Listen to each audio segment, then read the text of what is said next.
So today we are at Echoview Fiber Mill and Shop.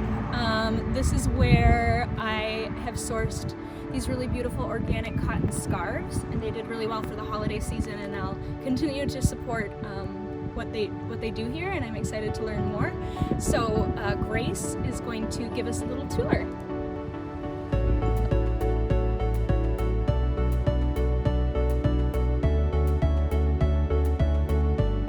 Our business is kind of like in like a dual space of knitting and crafting yarns, and then home goods and kind of like accessories and sometimes apparel if we have enough time. Yeah. Down here is where all the yarn is made, but then also like the felted bats for the sponges or the dish mats or dryer balls for that matter. All our machines here are primarily set up for long staple fibers, but not bast fibers. So long staple fibers are like wool, alpaca, mohair, animal fibers around this long. Oh wow. Or even angora or just maybe like about that long. Oh, Bast fibers like hemp and linen are like that. So there's a totally different spinning thing. And wow. Cotton, if you think about what a cotton ball looks like, cotton is like that, unless it's Egyptian cotton, it's a little longer. So we're in the middle, we're making spin animal fibers, protein fibers down here, but if we want to blend in anything else, like right there, he has a yarn that has, you know, recycled sweater parts in it. That gray is for the recycled yarn collected.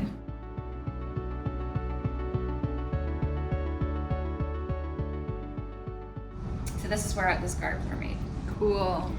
So this is the difference. Like, people ask about price points. Oh, yeah. Hand loomed is different than this type of process. Technology is great. Yeah. But we could potentially, it's nice to have both to not lose sort of the tradition in weaving and the tradition of hand knitting and all of those things. It really depends on where I think your sourcing is coming from. You know, fair trade organization that specifically focuses on keeping traditions alive, especially within weaving. Yeah.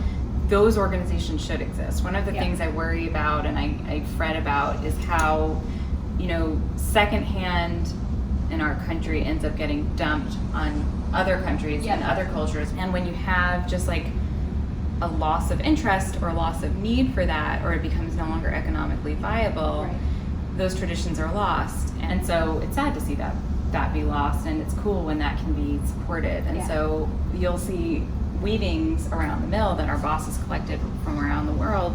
In many ways, I think those textiles are priceless.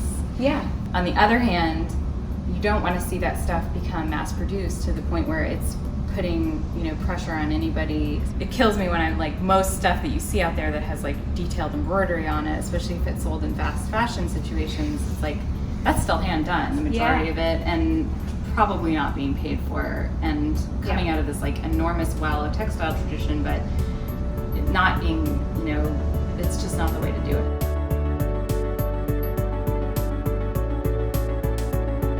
So nice to meet you too.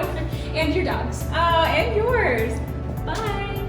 Goodbye.